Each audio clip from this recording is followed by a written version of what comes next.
All right, so today we're diving deep into something pretty relevant right now, authoritarianism, and specifically how it impacts the Black experience in America. Yeah, definitely. A lot to unpack there. For sure. We're going to be looking at a single source for this deep dive, a blog post, actually. Okay. It's titled Surviving the Rise of Authoritarianism, the Black Experience in America.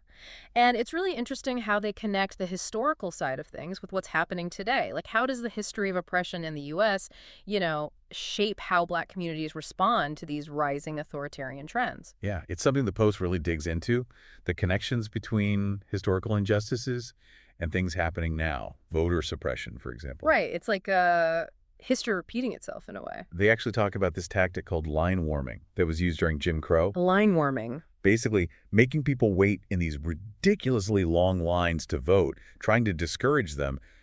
And guess what? It's happening again today. Wow, that's pretty chilling. But before we get into the specifics, let's take a step back. Can you, for folks who might not be familiar, can you give us a clear definition of what authoritarianism actually is? Yeah, so it's basically a system where power gets really concentrated, often in just a single person or a small elite group. Okay. It limits individual freedoms, weakens the rule of law. Think of it like a From spectrum. a spectrum. You got dictatorships at one end, but then subtler forms on the other, those that kind of gradually erode democratic norms over time. So it's not always like jackboots and, a dictator in a uniform. Right, exactly. It can be way more subtle, restricting freedom of speech, controlling the media, manipulating elections, that sort of thing. It's like that slow creep towards a more controlled society. Yeah. Dissent gets silenced, and power just keeps getting more centralized. And what's scary is it can be disguised as something else entirely, right? Like, some people argue voter ID laws are meant to prevent fraud when they really disenfranchise certain communities. Yeah. Exactly. Authoritarian regimes are really good at masking their true intentions. They might say they're acting in the name of national security or public order, when really they're targeting specific groups they see as a threat. So it's not always as obvious as it might seem. And the blog post argues that to really understand the situation Black communities are facing today, you have to understand the historical context. Can you talk a bit more about that connection? Yeah, well, the historical context shows that these tactics, they're not new. They're part of a much larger, brutal history of oppression in America. I mean, from slavery to Jim Crow to the ongoing fight for civil rights. The same systems of control and disenfranchisement that were used in the past are still being used today. So it's not just about looking back, it's about seeing how the past shapes the present and how those patterns are still happening today. Exactly. For example, you mentioned voter suppression earlier. During Jim Crow, they used literacy tests and poll taxes to stop Black people from voting. And today, we've got strict voter ID laws, purging of voter rolls, often in predominantly Black neighborhoods. It directly echoes the past. It's almost like a playbook that's been passed down, with Yeah. each generation finding new ways to adapt those tactics. Yeah, that's a good way to put it. And what's concerning is how those tactics are often justified using the same rhetoric as in the past: law and order, voter fraud, protecting traditional values. That language can mask the real intention, which is to maintain power and control. So how does all of this connect to the current political climate? The blog post points to some pretty alarming trends. It does. It points to a rise in authoritarian tendencies that, and this is key, disproportionately impact Black communities. They argue that the response to the Black Lives Matter movement is a prime example of this. Which, for anyone just joining us, is a movement that arose in response to systemic racism and police violence against Black people. So how does that connect to authoritarianism? Well, look at the response to many of the protests. It's been heavy-handed, with tactics that many see as attempts to just, suppress dissent. Okay. Tear gas, rubber bullets, even military equipment being used to disperse crowds, sometimes peaceful ones. It raises serious concerns about the right to protest, the right to free speech. It's especially coming from Black voices. It's like the authorities are using the language of law in order to actually silence people speaking out against injustice. Right. It's about controlling the narrative, suppressing dissent, maintaining the status quo. Yeah. And it goes beyond just protests. You see it in the rise of misinformation campaigns, too, often targeting Black communities, other marginalized groups, sowing discord, creating confusion, undermining trust, all making it harder to organize and advocate for change. Yeah, and it's like Those misinformation campaigns often exploit existing distrust, right? Yeah. Especially in institutions that have historically mistreated those communities. Exactly. Taking advantage of vulnerabilities, using them to divide and disenfranchise. That's what makes authoritarianism so dangerous. It preys on those anxieties, tries to turn us against each other, undermine our collective power.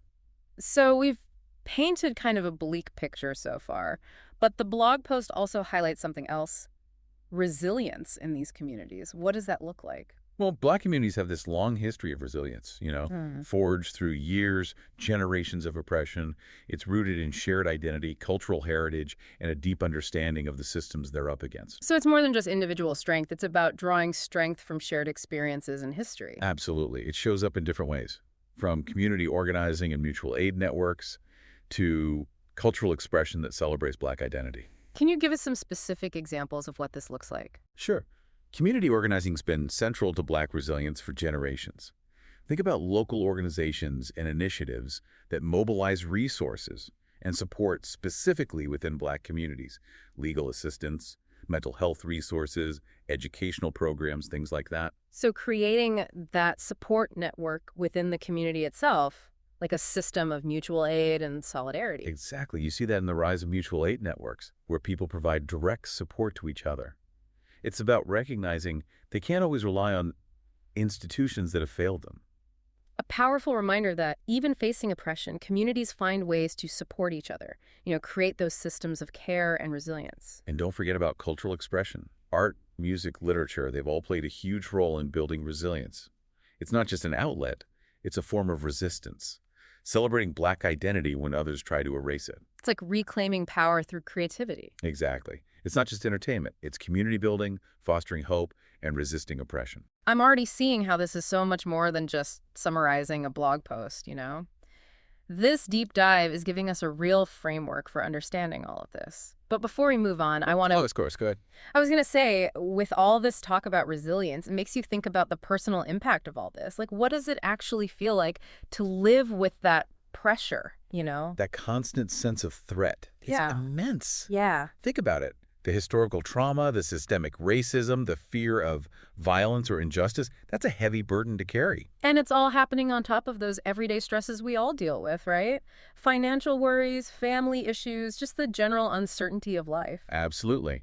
The Post talks about this, the mental health crisis in Black communities, Yeah. and how much of it is tied to these systems of oppression. Yeah, and it's something we don't talk about enough. Right. But here's the thing. The blog post also offers some really practical coaching strategies. Oh, good. Let's get into that. What are some things it suggests? Well, first off, self-care. And I don't mean like spa days or ignoring the problems. It's about intentionally taking care of your mental and emotional well-being. So actively creating space for things that bring you joy, give you a sense of control. Exactly. Exercise, nature, creative stuff, mindfulness, whatever works for you. The key is finding what helps you feel grounded amidst all the chaos. It's like building up that internal resilience to match the external challenges. That's a great way to put it. And alongside self-care, the Post emphasizes community support. Right, there's that power in numbers thing, knowing you're not alone in this. It's more than just numbers, though. It's about having people who get it, who understand your experiences, who you can lean on or just feel that shared solidarity with. It reminds me of those mutual aid networks we talked about before. Communities creating their own support systems because they can't always count on the institutions. Right. It's that collective resilience in action. Hmm. And speaking of which, the Post also encourages seeking professional help when you need it. Which I know there's still a stigma around that in some communities. There is, but the Post is very clear. There's no shame in asking for help. It's a sign of strength. And there are more resources available now than ever before, right? Therapists who specialize in working with Black communities, understanding those unique challenges. Finding a therapist you connect with can make a huge difference. Someone who really sees and hears you. Okay, so we've got self-care, community support, professional help, all important. What else does the Post suggest? This one might sound a little surprising, but it talks about the importance of connecting with your cultural heritage. How does that tie into coping with authoritarianism? Well, the idea is that drawing strength from your cultural traditions, your history, your ancestors, it can be incredibly grounding. Like finding solace and strength in your roots. Exactly. Music, art, food, spiritual practices, spending time with elders. All of that taps into this deep well of collective wisdom and strength. It's a reminder that your culture is something to be celebrated, not something to be ashamed of, especially when the world often tries to devalue it. Couldn't have said it better myself. And here's another important point. Don't forget about joy. Yeah, it's easy to get caught up in all the negativity, the fear, the anger when you're dealing with these huge challenges. For sure. But the Post reminds us that joy in itself can be an act of resistance. I love that. Refusing to let the darkness consume you. Exactly. Finding those moments of light, laughter, connection with loved ones, those are the things that sustain us, that give us the energy to keep fighting. It makes you think about how insidious authoritarianism is, right? How it tries to prey on our fears and turn us against each other. Exactly. And that's why joy is so important, reclaiming your power, refusing to let fear and division control you. So as we start wrapping up this deep dive, I'm curious, what does the Post say about the future of democracy in America? Well, it doesn't pretend to have a crystal ball.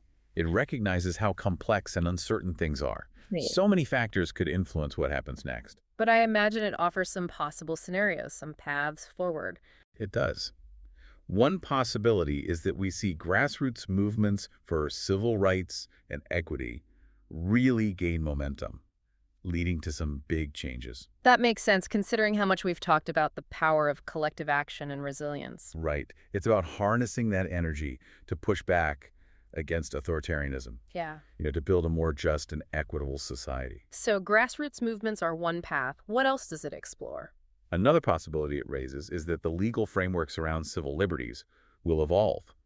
Maybe these battles over voting rights and free speech will lead to better governance, more accountability. Using the legal system itself to challenge authoritarian tactics and protect those rights. Precisely. And lastly, the Post talks about public education campaigns, raising awareness about authoritarianism, and getting people to take action to safeguard democracy. That feels super important. I mean, if people aren't even aware of the threat, how can they fight back? You're exactly right. Educating ourselves, our communities, learning to recognize and resist authoritarianism in all its forms.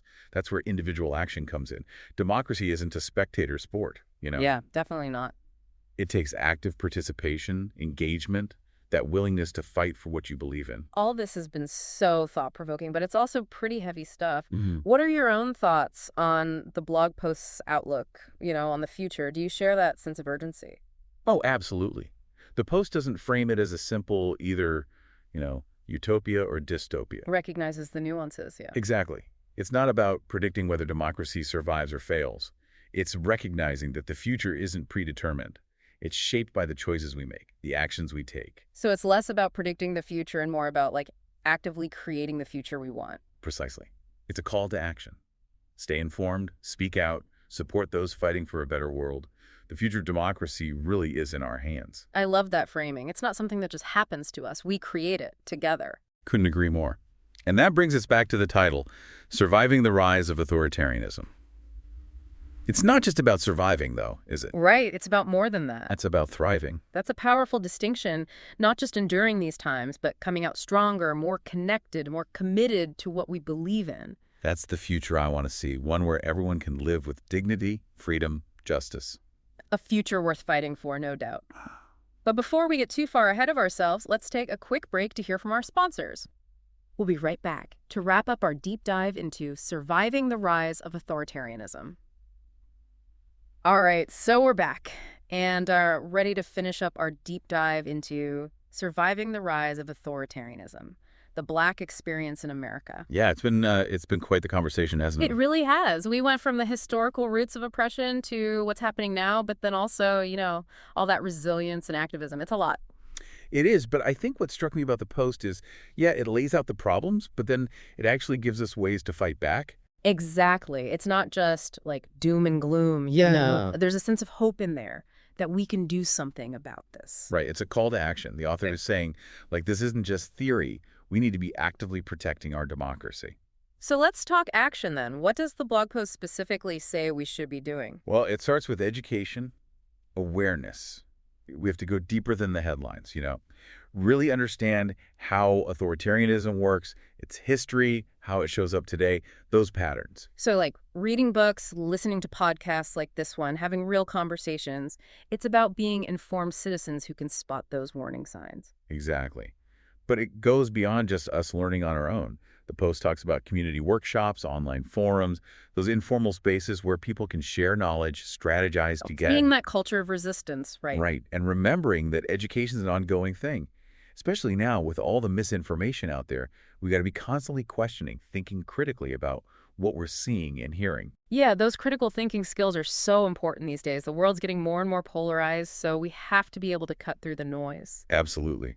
And once we've done that work of educating ourselves in our communities, the next step, the blog post says, is to take action.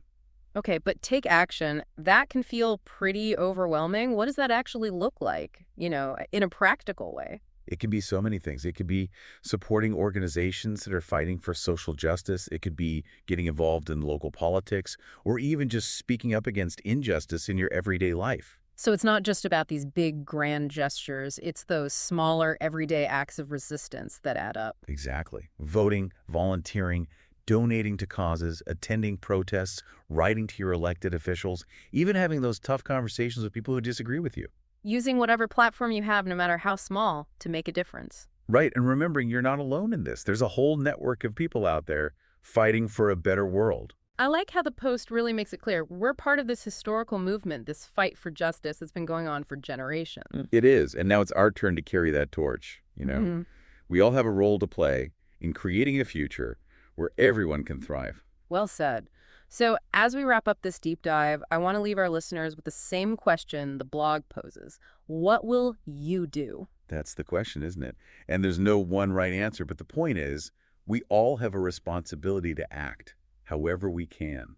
It's about finding your own way to contribute, using your own strengths to make the world a more just, equitable, and free place. And remembering that even those small acts of courage, of compassion, they can have a ripple effect, inspire others, build into something bigger. That's a great note to end on. Thank you so much for joining us on this deep dive. We hope you found it insightful and that it maybe even sparked something in you, that desire to take action. The future isn't set in stone. We create it together through our choices, our actions. So let's go out there and make it a future worth celebrating.